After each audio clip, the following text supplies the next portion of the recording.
Pastor Julian Chula. We're excited to have you here. You've been in business. I mean, sometimes it's hard to know how to introduce you.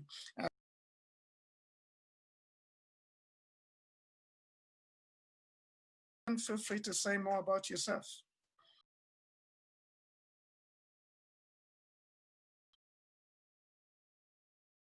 Excited to be here, and thanks for inviting me. And I'm looking forward to tonight and sharing some nuggets and thoughts. It's great to hear the amazing stuff that Gladys has done with her books. So I'm also looking forward to learning from her and from Leonard. Thanks for inviting us. And I know you've written many books as well. How many now? You had to throw that on me, huh? Actually, the truth is we're right now reviewing behind the at the same time, so I can confidently the books out this year. Yeah, well, we have been waiting for that, so yeah, coming out soon.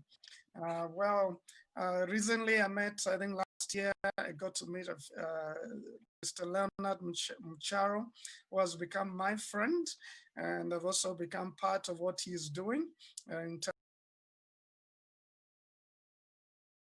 terms of investment. And yeah.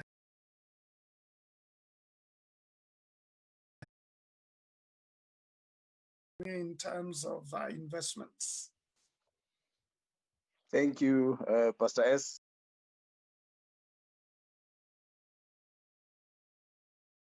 It's wonderful to be here with this wonderful team of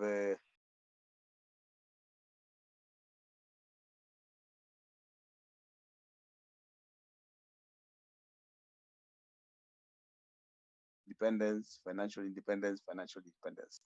Yeah. So I and hopefully add a little.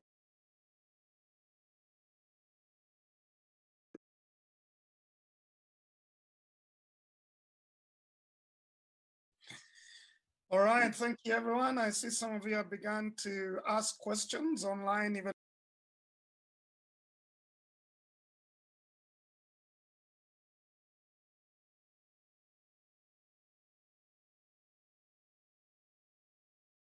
And Savo as well. We are live. And Julian, are we? It's live. I've shared my page. Live as well. So we're glad to, and you're welcome, all of you, to be able to watch us in all of those pages. Feel free to make comments. So I think let's get into it. People are waiting, as many have tuned in from far and near.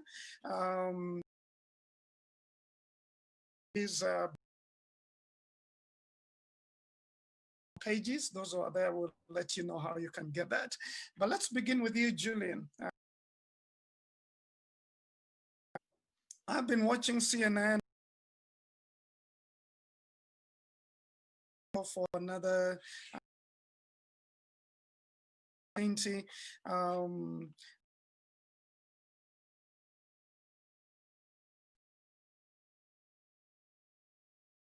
Another 2 or 3 years before we can say we're really recovered from COVID-19. What is your prediction, and what do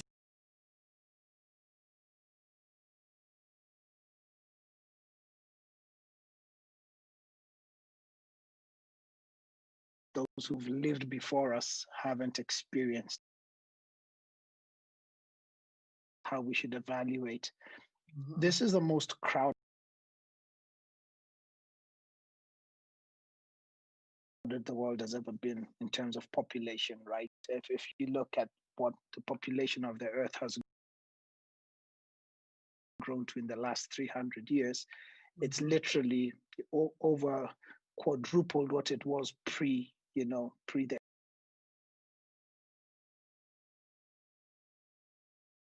18th century. And therefore, I think it's in the 19th century, if I'm not.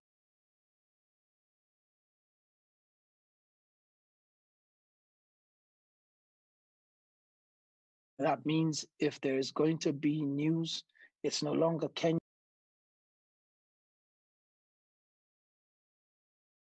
news or Ugandan news or Russian news. It's now global news because one part of the world sneezes, another part catches a cold. No pun intended. And we are now in a place and a time, without a doubt, that information traveling that fast for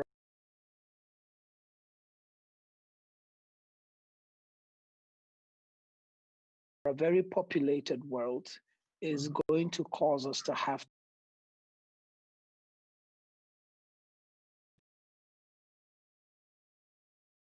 in it yet. We are seeing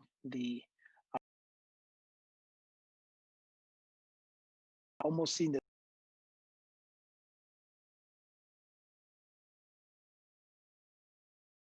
tsunami having gone into the ocean, but we haven't seen the waves. And that's not to be a messenger of doom. That's a message of preparation. Believe that you can never have wisdom or counsel against the Lord. And when he tells us to prepare for all kinds of seasons, this is about to be a season that you're right, we're going to see about another year or two. I think we're into about 3 to 5 years before things catch up into what you call their new normal. Right now, everyone is in what we're calling a coping time. And therefore, you have to allow the things around turnaround mindsets all to come in. But we'll talk about that later. I believe that CNN is not wrong, but I think for any one of us who has, without a doubt, going to be a very different time. And for people who are people of faith to believe in the Goshen strategy, to start preparing themselves to be able to trust God for this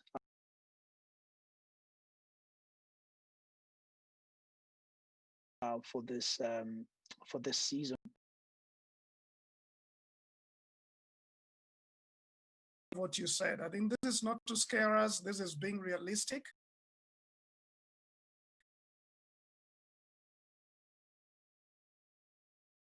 The facts and the reality. Let me come to you, Gladys. Training over the past few weeks for corporates, especially a lot of my personal finances. What are some of the first steps? Others are on reduced income or salary. Others are making more money now than they have done.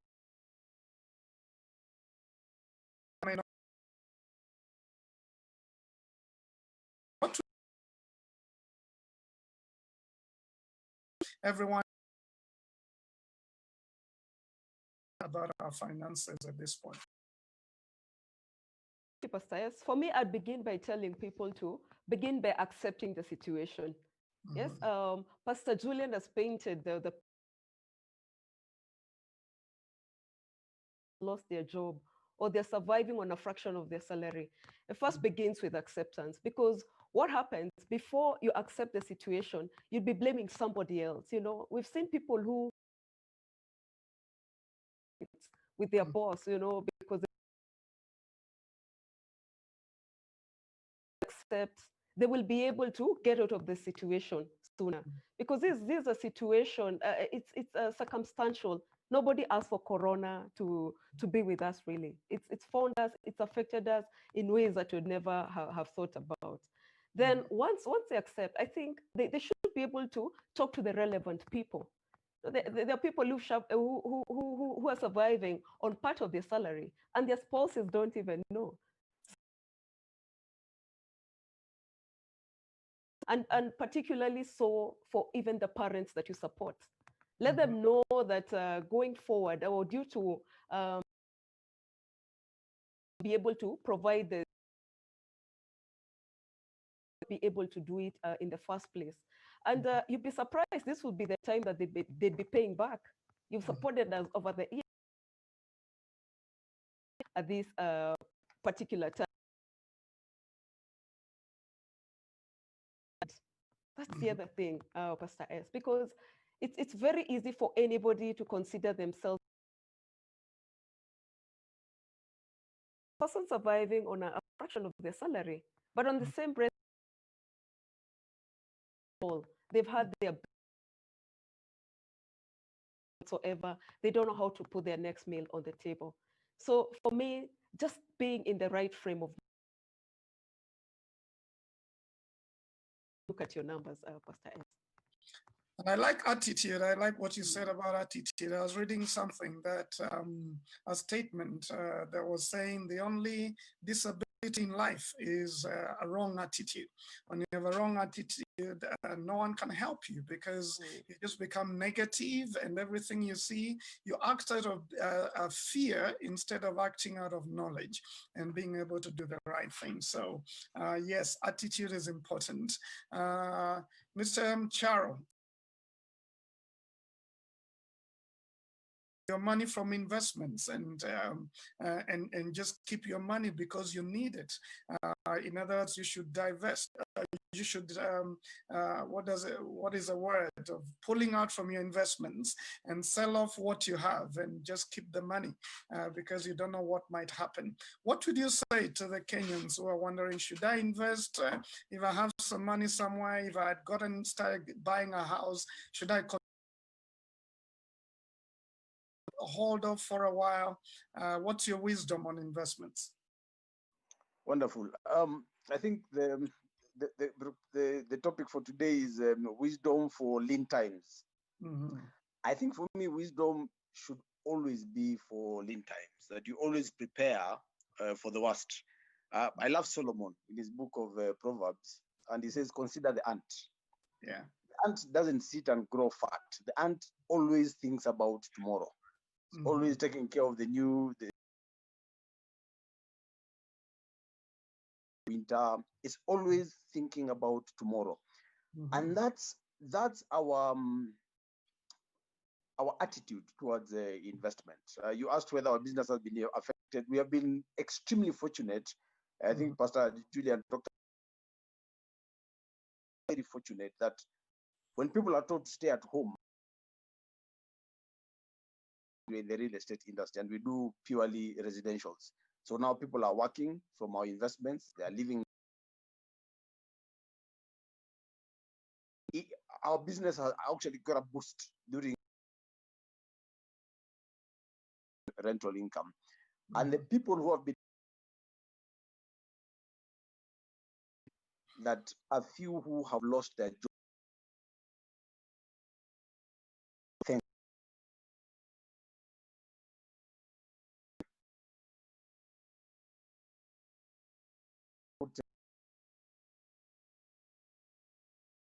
Enough.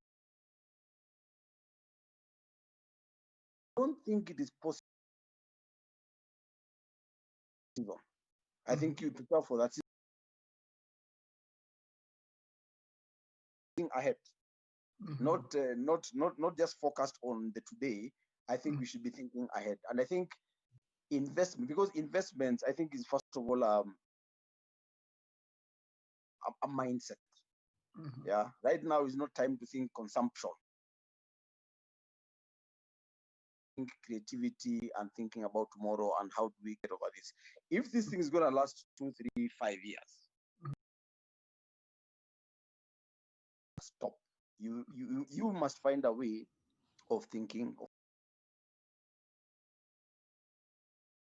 Mcharo, I think I love your story, a great story. And by the way, it's been a pleasure to invest with you and to be one of the owners of or the upcoming owners of those houses. And you're going to mention something about that. Pastor Julian, someone is asking, what are those industries you were talking about that are the right industries? I think that is John Kimani online, and you can mention that as you also talk to us about businesses. I think a lot of businesses I've heard from, they were not prepared. They didn't have reserves. They let go of some people to let go staff on reduced income. And I know you're involved in many businesses. What are some of the, nuggets of wisdom we can learn, actions? Sure. First, I think thank you, Pastor Simon. And I'm not sure I necessarily know which the right industries are, but here are people tonight advising us because, every geography may have a different. Find there's a place thriving on agriculture right now to feed the world. You might find there's another region thriving on technology. I mean, someone was commenting that Amazon. So I think, to the point of arraigning the storm, yeah. I don't think anybody was really prepared. I'll tell you this. I mean, I know companies that had 15-year reserves. They've used their 15-year reserves. Advisory boards of some of these places, 15-year reserves got finished in 6 months. Countries have spent reserves, from their budgets. They've gone to over the reserve because you talk about the UK, which was actually paying salaries for millions of its citizens per month. Somebody could really, when it's a hurricane, I really want to call this a hurricane of sorts. So, must prepare for crisis across the world. That was, I think, one of the ones that helped us practice what we need to be getting ready now. American companies in Kuwait, they actually brought some of those soldiers into top companies. Do you know why? Because these guys were in the field. One of the things about a hurricane is the loss of a minute can cost you. Helped them steer their organization. Knew what to do when an unexpected enemy appears, and the decision you make for that minute determines the life of your entire team.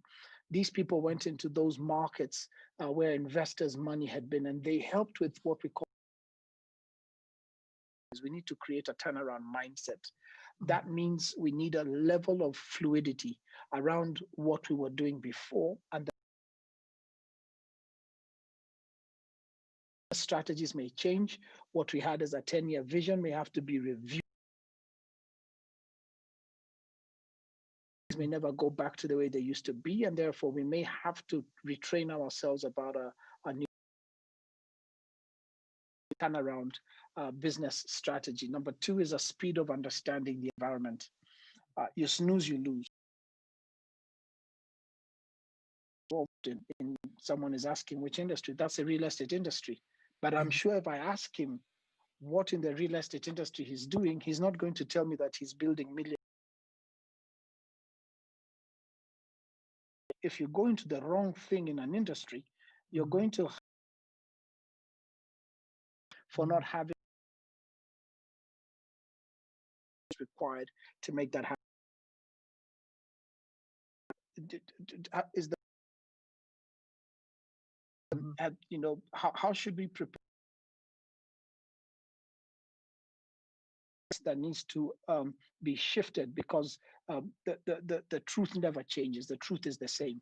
But the way that truth is spread, administered, whether by social media or how we move that, again, coming to real estate, you're looking at decided that what does that mean for commercial spaces? I really only need 2 beds.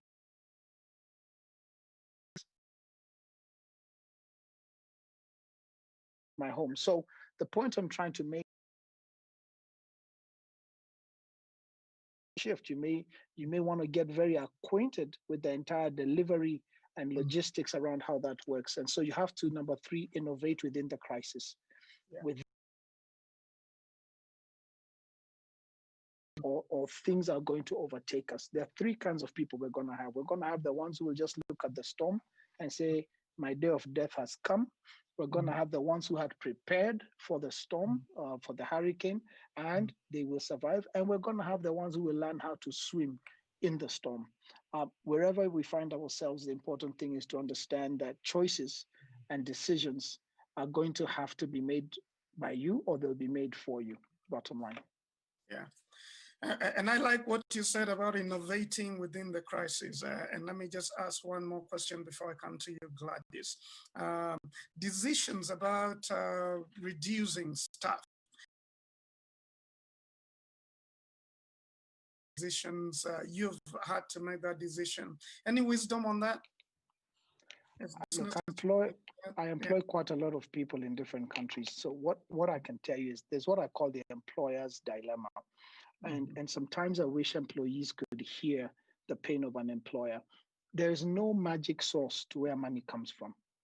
If there is no productivity in a business, there is no, it cannot, it's not sitting somewhere waiting to be. So an employer has to make a decision, which may be to reduce staff, reduce costs, which may touch on the staff. An employer may need to. So I was sharing with some people the decision and have reserves. Their business may be doing well. They may employ more in this season, because that's part of what happens in a shift. Some industries start to do better than others because others are being phased out. All right. You can ask Ford what they dealt with during the time. Existed. They were called the devil's machine. Same to the television. But the point is, if you look at an employer's dilemma, and I'll talk about an employee's dilemma a bit later, but an employer's dilemma is who will I be left with? And the secret to everybody should always be, am I one of the ones who would be left, or am I the ones who would be left out? And if they have to make that decision, what brought them to that decision? That should actually tell you where you sit in an organization in terms of productivity. Because when the rubber meets the road, I will be left with the bare minimum essential people that I need to make this thing survive. And not on that list. There's a reason that you're not on that list. Of course, we say it was favoritism. People may come up with different reasons. But the reality is this, Pastor Simon, a business is selfish by nature. Therefore, it will be self-preserving, and it will look out to find out who must I be left with for this thing to survive. And finally, the employer himself would be the last Mohican on the team to say, now everyone has gone, I'm the only one left. And even the way it works across the entire world. I've never seen an employer who will keep a bad employee for a business to survive. Wow. Easy, I think for many people, there's some who have felt guilty of letting people go. But the closer a company is to its mothership, in other words, to where its holdings is held, the safer those who are in the holdings will be. So if you find a company that is in England and has employees in Kenya, it may not be about hard work. Let me just clarify that statement. That may not be about hard work at all. That will simply be that we're going to look for the country that gives us the least revenues. We're going to look for the market that gives, and there they don't care.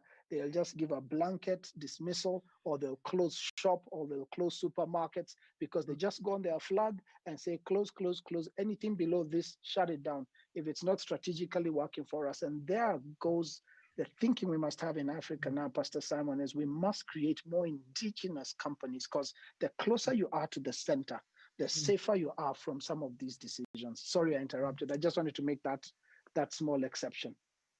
No, that's okay. And I was saying sometimes for especially Christian business people, they feel guilty when they're letting some people go.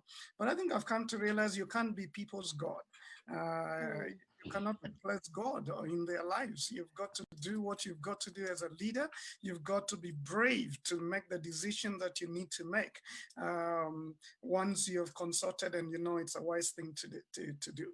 But we'll come back to you, Pastor Julian, and lots of questions and comments from many of you. Thank you to all of you, hundreds of you that are tuned in.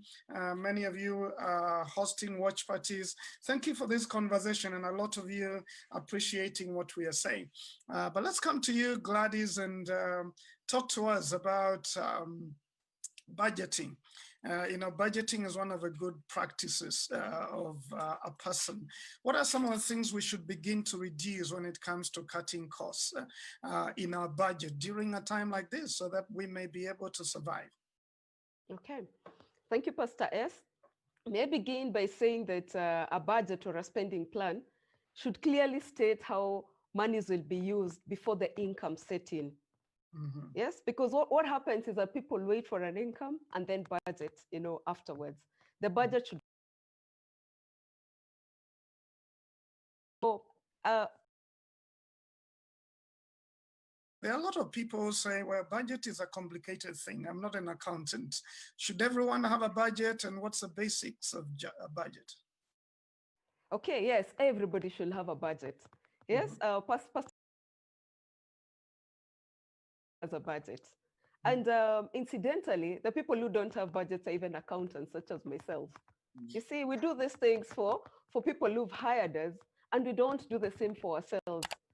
Yes, so a budget, everybody should have. Even the ones with a budget, to rework their budgets to suit the circumstances. Because there's no way that you can have a budget, or let me use simpler words, spending plan. Yes, because that's what it means essentially. Your incomes less, your expenses, and it should give you a position of a good plan. That's not a good financial plan. So I recommend use of ratios. Yes, and let me use the example of the 50-30-20 framework, because it's very popular.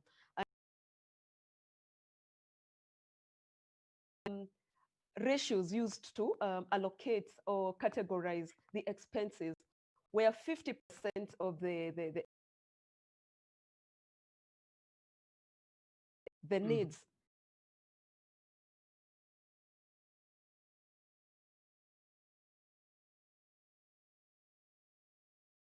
these are essentials, things that you can't do without.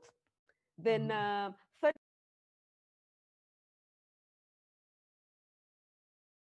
30% the ones, they're good to have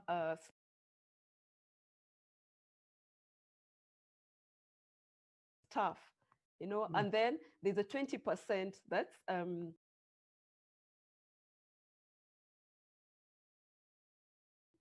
relates to investments. And or you'll be investing an absolute figure, say for example 50,000 every month, and then you suffer a pay cut. You're not going to save anything.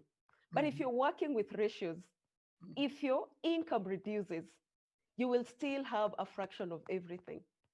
If your salary or your income increases, you'd still have all the areas covered. So 30-20 rule is just one example, not cast on stone whatsoever. 20, or at least maybe to just ask at least to save Yeah. And if you talk about the 20%, I'll speak for the pastors like Pastor Julian. You need to make sure you pay your tithe as well. Yes, certainly. And I thought that's what the 20% was. No. But I'm applying this ratio after you've Just deducted. kidding. You've paid to Caesar. No. Good point, Your taxes and your tithes. Now the rest is what. Yes. You've already. Well, really, some of these things, your 10% is already out, just as your taxes have already, been deducted, right? So, how do you set aside money for investments to handle emergencies? A time like this. And Corona has taught us that 3 months is no longer enough. Many financial advisors will tell you at least set aside an equivalent of 3 months of your expenses in a near cash investment. I mean, just looking at the situation, the current situation. Yeah. Number two, you'd need to have savings because of to meet your retirement needs, and just to encourage everybody, and particularly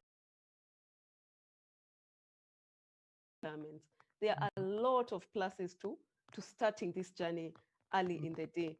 Yes, because at retirement the needs really increase, and at that time you're not active. You don't have the energy that you have for having your savings. This money set aside is what some financial advisors or coaches will call paying yourself fast. The third reason for this is to meet your personal goals, your short-term, medium-term, and the long-term goals. Yes, so at least, and that 10% can be apportioned to meet, your goals, your emergencies, and cover your retirement as well. Okay. Then in these lean times, Pastor S, I'd want to ask the listeners to really look at the category of the non-essentials. If you've suffered a pay cut, or even if not, because these are very, very uncertain days, it's the time to look at each item falling under this category. Entertainment, the designer shoes and the bags, ladies, that you want to buy. The subscriptions. You see, some people have subscribed to online learning, LinkedIn, subscription for the TV programs or plans that you've got. You ask yourselves questions such as, do you need like the one with the highest premium? Do you even watch all those programs? You see, your phone plan, is it time that you change your tariff or even your service provider to be able to save as much as possible? Yes, if you're at a point where you're struggling to meet your financial obligations, the ones that category should be struck off completely. And then now come back and look at your essentials, whatever it is that you've categorized under essentials, because at this point it's very, very important to split the two. What can you do with? What can't you do without? And what must you have? Yeah, as a minimum. You see, we still need to eat, we still need to live under a roof, and all that. Come back and look at these essentials, Pastor S. Do you need to have to eat meat 4 times in a week? Yeah. How can you supplement this? Can you do eggs, beans, and that will take the place of the protein. Yeah. Do you let me dandia on this point. Yeah, sure, Leonard. A quick thing about what I'll comment a bit what Pastor Julian said and also what Gladys is saying. Yeah. During crisis and being nimble, reducing, I believe that is how companies should be managed every time, period. I think you don't sit around. For me personally, I don't have the what do you call it, the employer's dilemma. You don't perform because usikuje kuwa kazi, kuje ufanye kazi. I think that's how we need to have that discipline. Again with Gladys, I'm not a believer in savings completely. I believe the problem with the African especially and the middle class mentality, we have been taught But can we change our mindsets to being investors? A store for 3 months or 6 months or 9 throughout. You see, I actually don't income all the time, and that for me is that's financial independence. Then I don't have to worry about whether times are good or times are hard, because I don't depend on a salary. And I'm not saying this because I have made some money. This is how I've been living, since I was earning 15 G's a month. That once you change your mind, once you change your mind from being an employee to being an investor, it's the ratios. I agree on ratios.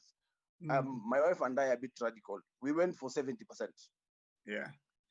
70% investments, 30% spending.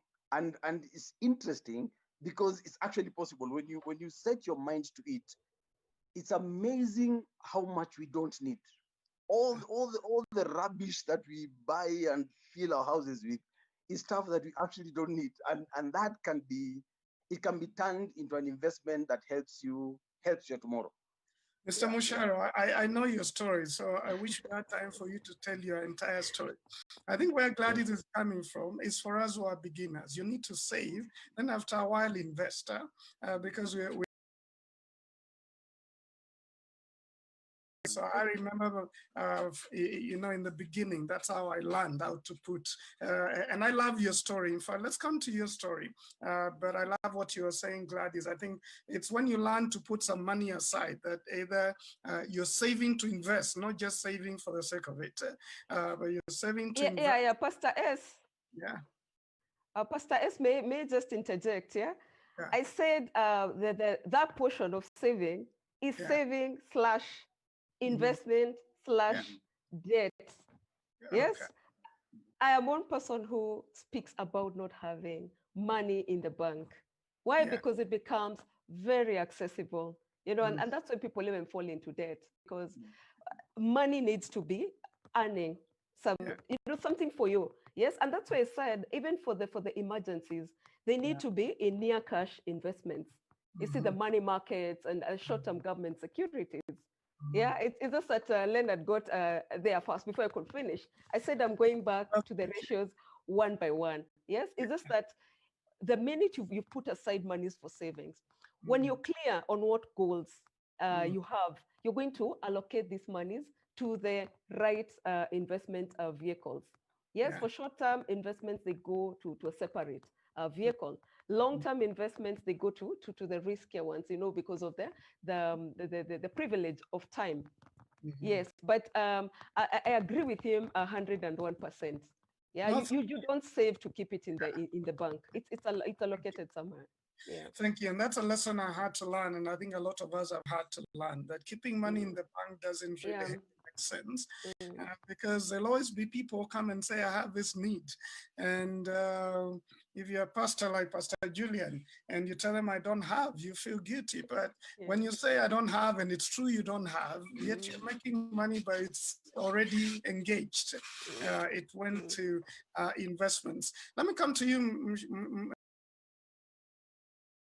Julian, to continue to build on the steps that you had talked about. But Mr. Mcharo, you have a very interesting. I wish people would read your story. Do you have a book yet? But your story was amazing when I heard it the first time. You lived on one. You had a target of when you wanted to make sure that you'd be able to be financially independent, and you denied yourself a lot, delayed. You're running major. Probably multi-billion projects that you're running right now. So just briefly tell us your story and what you've learned, just in a few minutes, what you've learned with that. And I know there's someone who'd ask, what is it that you're investing in? They would want to know. You can tell us where to find those details. Wonderful. Asante sana.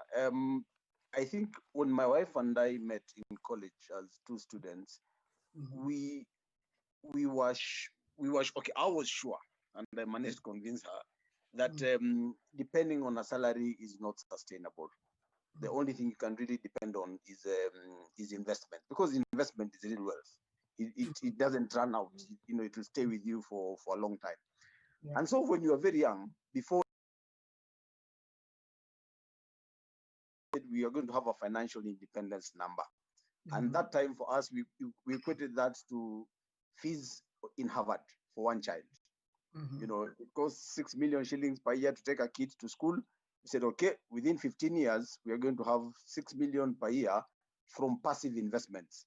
Now, I was earning 15 Gs a month, so it was ridiculous. So ridiculous, we couldn't tell anyone. How do you get 15K in active income, 15K a month in passive income? But you know, there's something strange happens when you set your mind to something. And we started, you know. But after a while, investing became gratification in and of itself. It was not just what the investment could do for us. It is the act. So first we were denying ourselves, and then it got to a place where I became a bit philosophical about it. Now I live a life called and I get joy by doing that, because you know, buying a car is not a big deal anymore. Not buying a car when I can, that's a big deal. You know, so the lessons you have learned is, you know, once you get into a life of investment, you learn to talk to your spouse. You know, that's a big plus. You learn discipline. What do you eat? What don't you eat? How do you, you know? And we have taken that same discipline, because my wife and I work together, to the business. That the business is very lean. That we are not depending on cash today. We are busy storing up cash for tomorrow. So the same lifestyle we have for ourselves is the same whatever we have for our business, where we don't take debt as individuals to run our daily lives. We also don't take debt for the business. So our thinking, and for me, that's why financial independence is first and foremost a mental thing. Our thinking about financial independence, about having buffers, about having sources of income that are passive, has translated from the personal into the business. You know, yeah. So I think for me, that's why my passion for financial independence is always very high. So let me just ask you, how many projects have you done so far in terms of housing complexes? We have done 5. We are now on our 6th one on off Ngong Road. A total of about 3.5 years ago. Yeah. So it's been a short time. We've done quite a bit, completely debt free. So that's why. So, and for us, we know if we are going to give value to the investor, we must make it as easy as possible. Yeah. So that's why we don't go for the $1 million houses, as the Mchungaji said. We go for 1.6 million, 1.5 million, 2.6 million houses. Instead of asking you to pay upfront, we give you up to 5 years to be able to do that at 30 Gs a month. So once you have, because many of us think of ourselves, what do I want? What can I get? What I.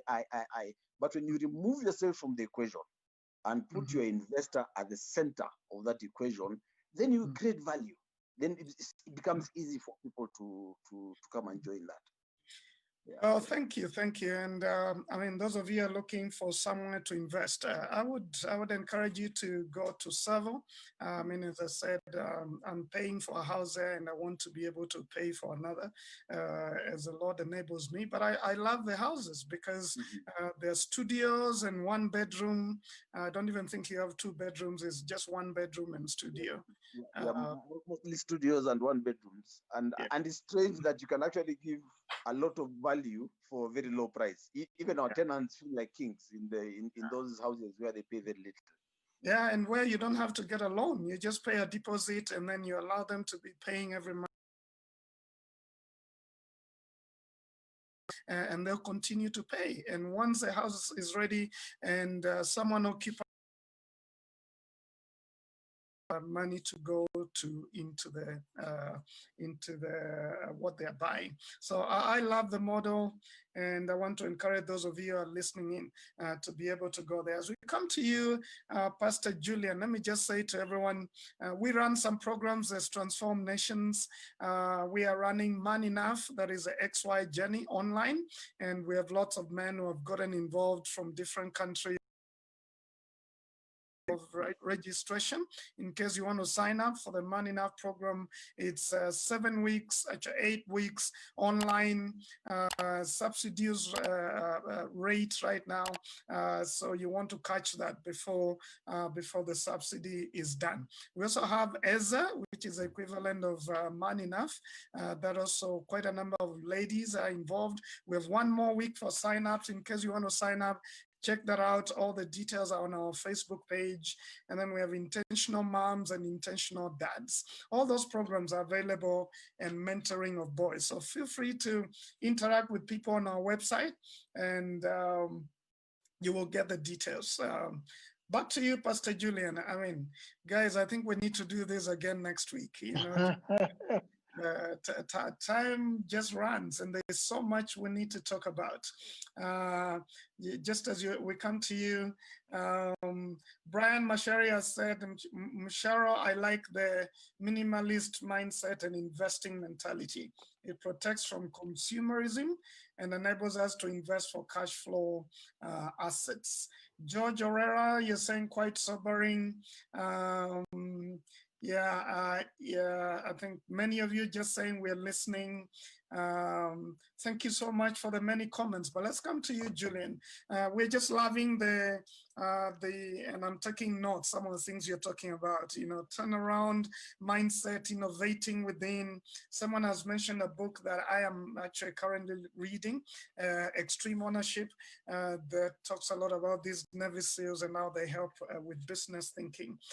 What else do we need to understand during this time, Pastor Julian? You have a very good view of global business and what is happening because of your investments. So what else do we need to learn? You talked about the employee dilemma as well.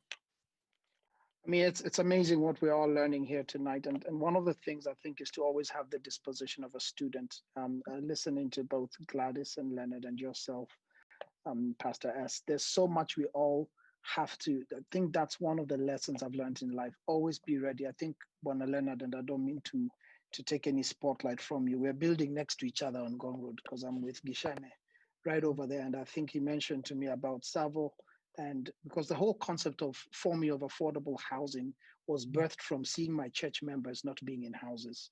I realized that we can preach and preach, Pastor S, but until the needs of the people we speak to also become a catalyst for us in how we're looking at things and how we're dealing with things, the solution of a generation getting into homes, for me, whether from an investor perspective or just from a value perspective of people must be in homes, you must find what thing goes beyond your bottom line that you would go for, even if it drove you broke to the because I think we're living in a very opportunistic country. That's the truth. We are. Where you find a lot of the things we're seeing on the news and all are because of the opportunities people have tried to gain so much wealth off of the others. But when we think of the plight of the people and we're able to think about how to bring that restoration, government can be involved, but there's a wave that can happen from people that can bring that wave to where we can actually bring about transformation we want to see through the things we do. And I think there's been a shaking, whether in the churches or in the governments or wherever. It's as though there's been a cry for, please allow me to say this, from a spiritual perspective. When Jesus was approached about tithing, he didn't deny that people should tithe, but he said there are more important things. So this focus we've had on tithing is very good. But if you read Matthew 23:23, he says there are more important things that should be thought about by people who profess to carry anything to do with God, like justice and righteousness, which is doing right, because God is always right. So I think love cannot only be spoken, love must be seen. and heard. And therefore, we must look at what's the plight going on in Kenya right now. What is it the government cannot resolve? I think the president and his team have good intentions on things like affordable housing, on things that they're trying to do. But I think therein lies, in this great economy called Kenya, and of course to the rest of the world, the ability to decide that we must bring viable solutions.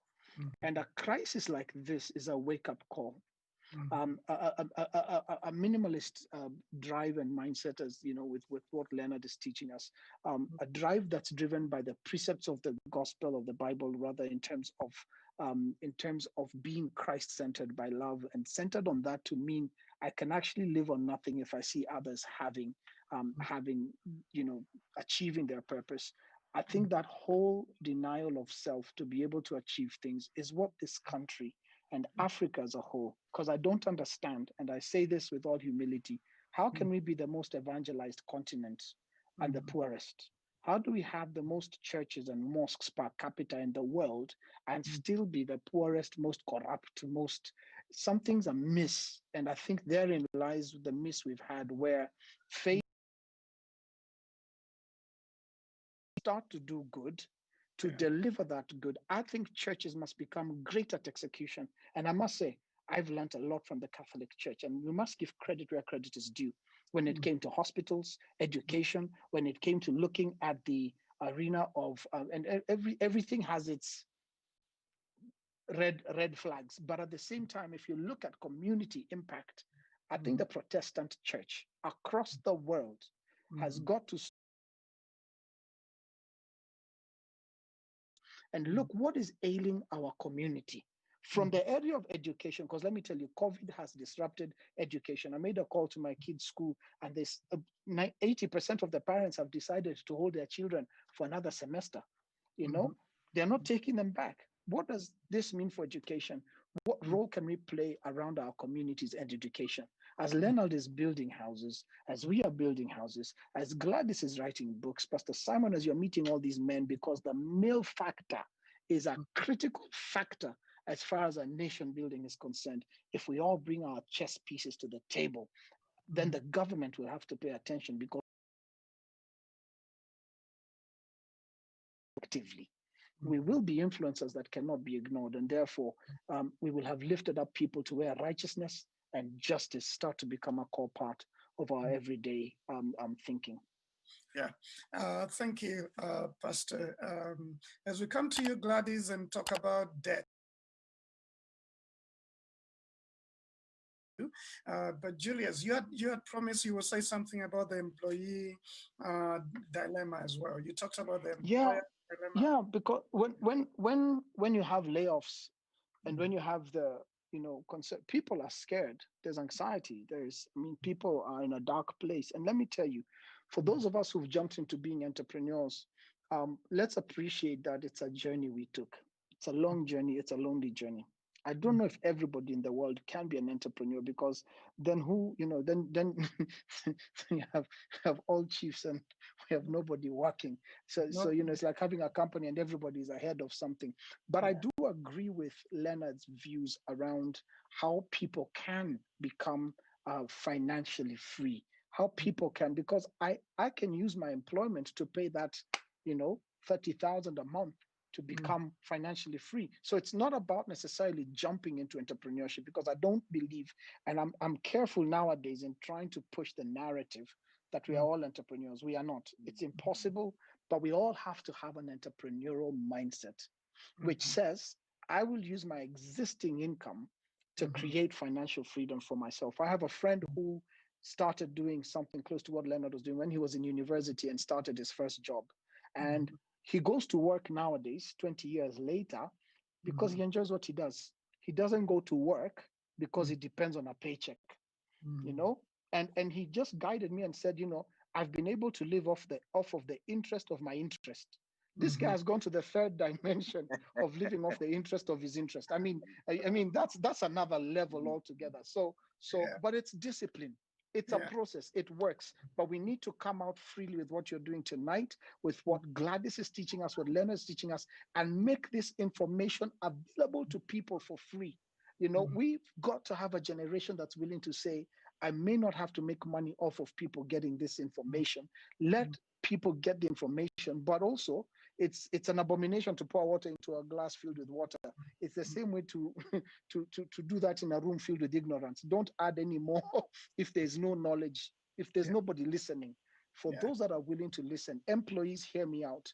You can be successful as a great employee, but you must put on a mindset of financial freedom to be able to make sure when that day comes, if they're laying off, you're not anxious. If they're, you know, this paycheck to paycheck living, it's going to kill us. It is impossible to live like that. What did you say your housing project is called? Someone is asking. Beulah Group. We're Beulah City is who we are. And we've already signed, and we were part of the group that signed 100,000 houses into housing.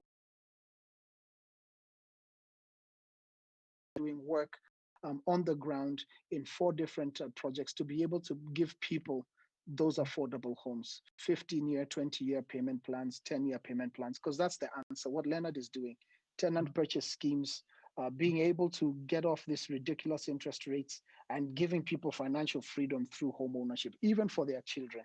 It's important. And between Leonard and I, if we build 1 million homes in the next 5 years, we will not be able to satisfy the market. It's impossible. So it's not like there's no secret sauce here. It's about we'll both do well promoting each other.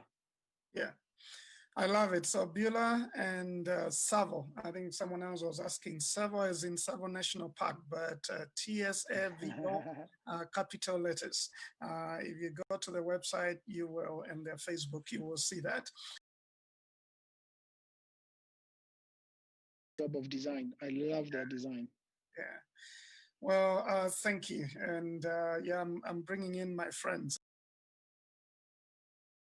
5 years, Leonard, you're going to help me start also so that I can. Ukinunua moja kwako, utanunua moja kwangu. Kabisa. Sawa. Yeah. All right, Gladys, debt. What do we do during these lean times? What do we do, especially personal debt? Okay. Thank you, Pastor S. And first, to just begin by telling Pastor Julian and Leonard kudos for what they are doing. Really, I think it's a contribution from different people that will make this country be different in terms of our fellow countrymen. It will be good to have. It's good to have people like them who are uplifting each other. And Pastor S, that makes the two of us. Yeah, we'll both be learning from these 2 gentlemen that we are working with today. So on the topic of debt, that's the people in debt, that there's no pit too big not to be able to get out of, or a mountain so high not to be able to come down from.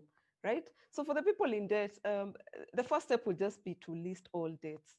All of them, the big debts, the small debts, put them down on paper and total the amount, because we need to be able to see that amount, first of all, for you to be able to, accept, the intensity of the issue. Yeah, and then after that, just formulating a plan to be able to get out of debt. But immediately after, you've informed the right. And sometimes you just need to be able to speak up, and the help is just around you. Your spouse, your family, your colleagues, even your employer. Yeah, they'd be able to understand why sometimes you're so stressed out.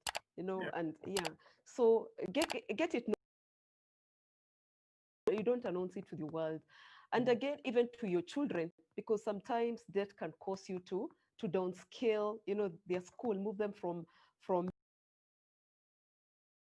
for you to be able to get out of a situation. Then devise a plan. And there are 2 common ones, being able to pay off the debts that attract the highest interest rate first, or starting with a small debt first. Yes, but just come up with a formula and knock off the debts as fast as you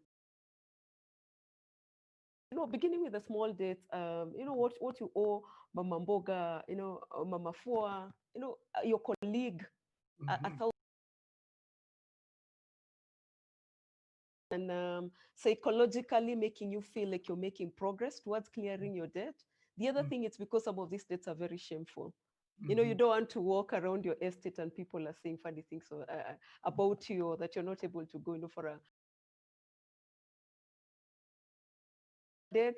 Don't start using this amount. Use the same amount plus the minimums that you're paying to knock off as many debts as possible.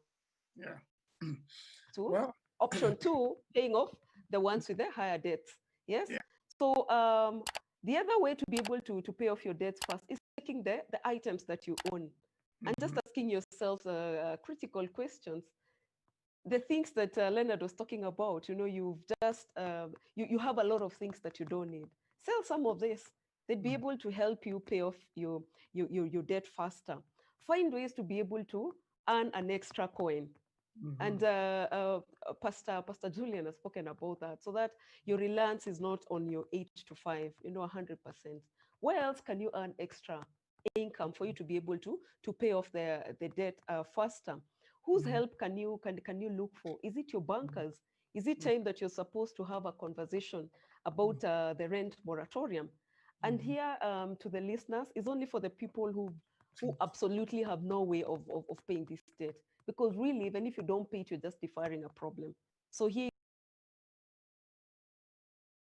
completely. If it's a matter such as rent, yeah, it will be the time to negotiate with your landlord. But then again, thinking critically, you can be able to afford a house that you're living in.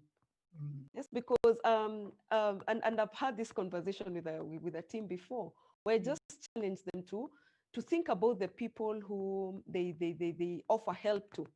Would you be enabling a person who's living beyond their means, so that you're living in some leafy suburb, yeah, and you're not able to afford paying your rent, and meanwhile you're being supported by people who live in the lesser, leafy suburbs.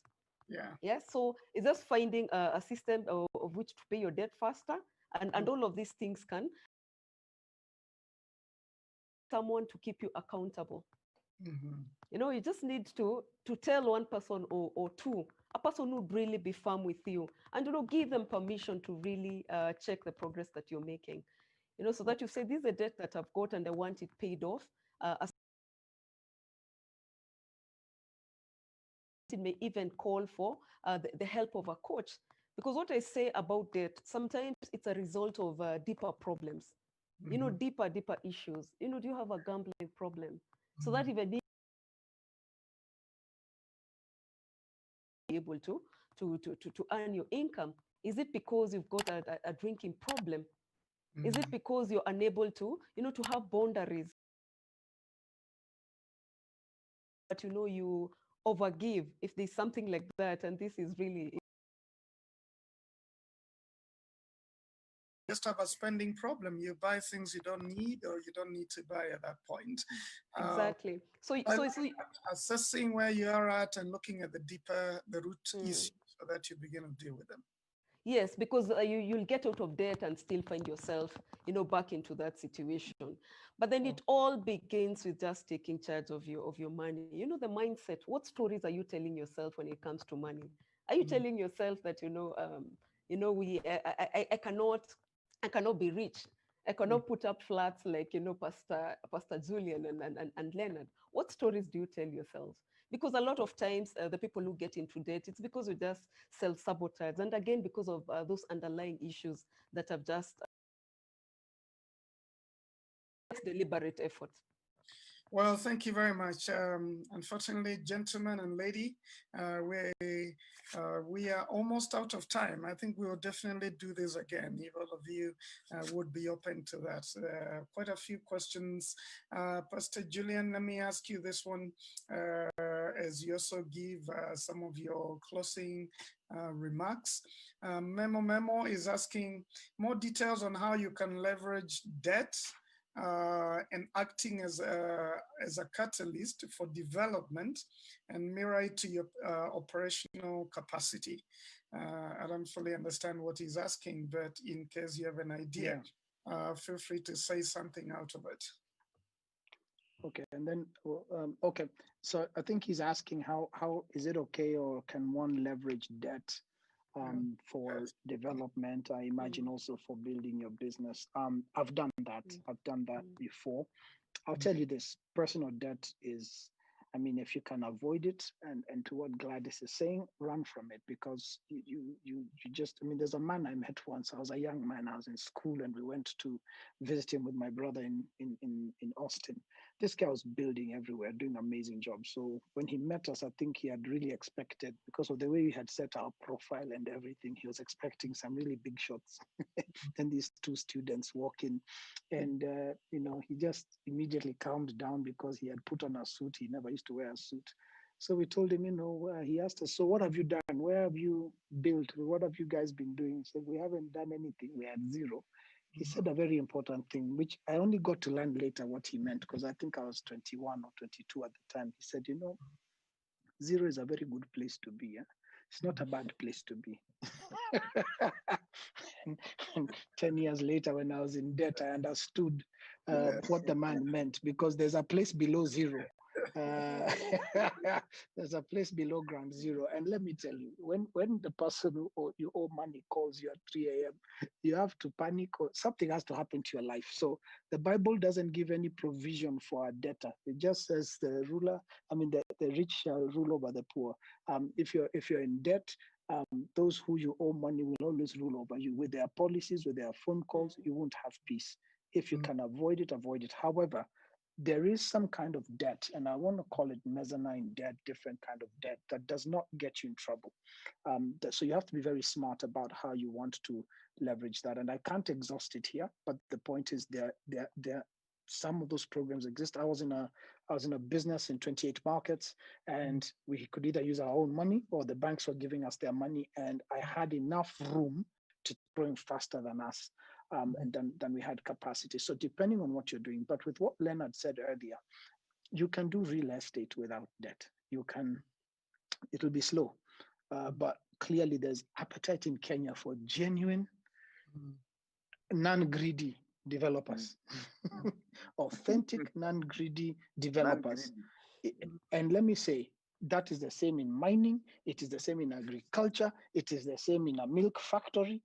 If you can be a person that your customers just start to believe. There's another gentleman I know, just like Leonard, he's doing his 7th development. This guy, people just come and line up when he's building, because they know he's not greedy. He just takes what is right and gives the rest to them. So I think the one lesson we all have to come out of here with is, as much as you may want to use debt, the problem is if Leonard did that with debt, he may not be able to give his customers what they're looking for. He would have to be, the bank won't allow him. So he may not be able to give the freedom to the people. So you may want to look out for partnerships. So in our case, what we've done, we've partnered with somebody that has the kind of capital we need to build affordable housing and give people 10 years to pay. So it's not my money, it's a partner's money. And that has enabled us to be able to deliver. In Leonard's case, he has found willing Kenyans who are also coming to enable him, and he's delivering. If you don't have a delivery track record, ability, capacity, you're going to find yourself in a lot of trouble. So I say, take time, wisdom, and honor. In my view, I always believe honoring a gray head, and a gray head here means someone who's gone ahead of you, will save you from serious lessons of person in a bus. Whatever that person has been through in life will respect you the day you're going through that thing, because honor will remember you in the future for having learned from that person. So to a person like Gladys, who's written the books, before you go writing any books, go to someone who's written books and be a student. Before you go building houses, go and sit with Leonard and say, Leonard, I have this thing. If I go to the bank, they're willing to do this. If I do this, and allow them, be a student. Be a student. I had the privilege of meeting, one of the wealthiest people in the world, and I saw something in that office. I was in their office for 2 full days, and when I was in Seattle, I didn't mean to say that, but when I was there, and then after that, I left for Mexico to meet the same, another family, two different billionaires, same thinking. They were sitting like students in their office, listening to their people, talking down at them. You'd have wondered, if you talk like that in Africa, you'll be fired by that guy. But these guys were taking a lot of heat from their people. It means over time, they've realized the kind of people I've employed are not yes men. They're people who give me advice and I listen. The disposition of a student mindset is key no matter how big you grow. So to that question, and that can be my closing remark, Pastor, because I see our time is up, I say the lesson today, just be a student. Go learn from those who are doing it. Them, because if they're a good mentor, they will even want you to go further than them in what they're doing. Well, thank you very much. And Julian will come back to you so that you may pray for us as we end. Mr. Leonard, lots of people are congratulating you for great work that you're doing. And we'll come back, I think, next week if you guys are available and do a part 2, just because of the demand. I see a lot of questions and a few closing remarks from you, Leonard. I was touched by Gladys' comment on shameful debt. I remember in my earlier days, I was going to work, and the mama kiosk akaniambia, wewe unajitaka architect, hata maziwa na mkate hujaripia. And it's I feel and I learned to read. So well done. I think I will look for your books and read. I've learned to become a voracious leader. Pastor Julian, thank you. I think the idea of being a student, even Proverbs talks about, I think I call that the kingly mentality, seeking wise counsel. And if you're a king, yeah. So in terms of investments, to close, we went to the Kenya National Bureau of Statistics to find out where the Kenyans spend their money, the middle class. And they spend their money on meals and bills. That's basic needs. They spend their money on malls and bars. That is consumerism. That for me is the biggest cancer. I think, with all due respect to the pastors, it is now the biggest religion in the world. This thing called consumerism. It has infiltrated everywhere. They spend. When Joroge does this, I want to do better. When Onyango does that, I want to be seen more. And, they spend their money on debt and betting. Borrowing money. We talked about debt, Gladys. I agree. Just before COVID, the key guy, and asked them, who has debt? And people had all these man of mobile phone debt. And I told them, if you can live with that kind of debt, with those kind of interest rates, you can live without it. And many of them committed to clearing. And I'm happy that I think a majority of the guys were able to clear that. A lot of it is a mindset. If you say, I'm going to get rid of it, I think you can get rid of it. And betting, for me, is not just these betting companies. It's putting your money in something you don't understand. Anything that is shiny, you've thrown your money there. You hear your neighbors talk about it. You hear your friends in the bar talking about it. No. I think people need to take be slow, learn, and only put your money where you are fairly sure that you're going to get a good return. And put your money with people that you have searched. So even before you invest with me or anyone else, study these people, study my lifestyle, study everything to know that your money is not getting lost. So thank you very much. It's been an honor. Well, thank you very much. Great has been my honor to have you, and I hope that people are going to invest with Savo as well. So I invite you, friends, to Gladys, closing remarks. Okay, thank you, Pastor S. So I just want to tell the people who are tuned in that matters personal finance are everywhere, in the internet, on YouTube, books such as mine. Information is everywhere. But personal finance is 80% behavior and only 20% head knowledge. So you cannot do what feels good with money and be anything but broke. Sorry, guys, that's a plain truth. Yeah. Please, So please, make money your please. friend. The raw material for money is money. So treat it right. The ability to delay pleasure for future good, almost always.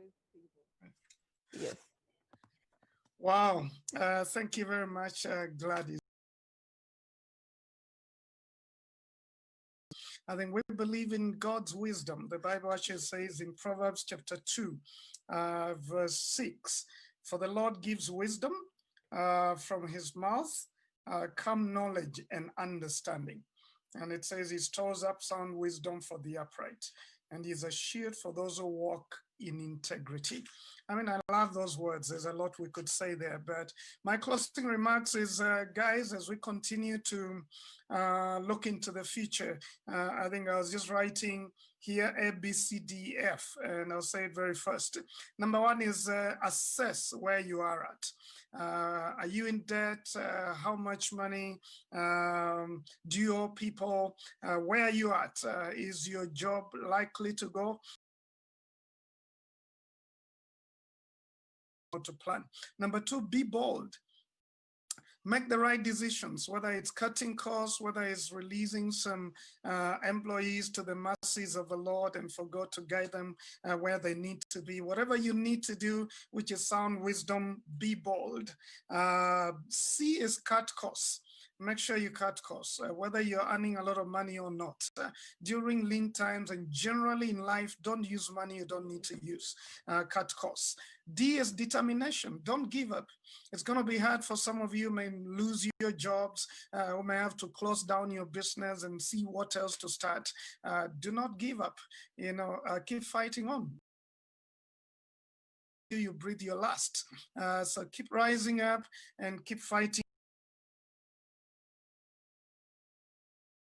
What are new opportunities or new things that you can begin to do to earn some money, even as you work or do whatever else you're doing? And F is face the future with confidence. So again, thank you, everyone. As I said, we're going to do this again next week. I'm really grateful to all of you who have been part of this. And we just want to ask Pastor Julian to end for us with a word of prayer. Allow me to just close by saying this as I finish. I'm not giving a new point. I've gone to Leonard's site, and I must say I'm extremely impressed. I encourage all of you. .ke. I'm looking in there. I'm seeing studios, okay, 1 bedrooms in Roy Sambu, completely sold out. This is how it works in the kingdom. I'm not, because I realize the more we come out together and do these things, the better. And then you've got Embakasi, and he's got payment plans for 12K. Introduce you to some people who are looking for something like this, very big group out of the diaspora.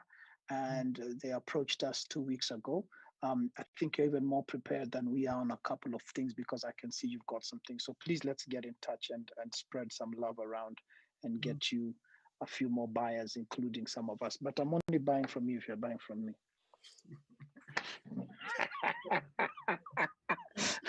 Wonderful. It's been such a joy meeting you. Congratulations on the amazing books you've written. Pastor Simon, people are asking you if we are coming next week, and if you're going to get us, you need to tell us now so that we lock time down. Yeah, I think you're locked down. I think there's just so You've much. Decided.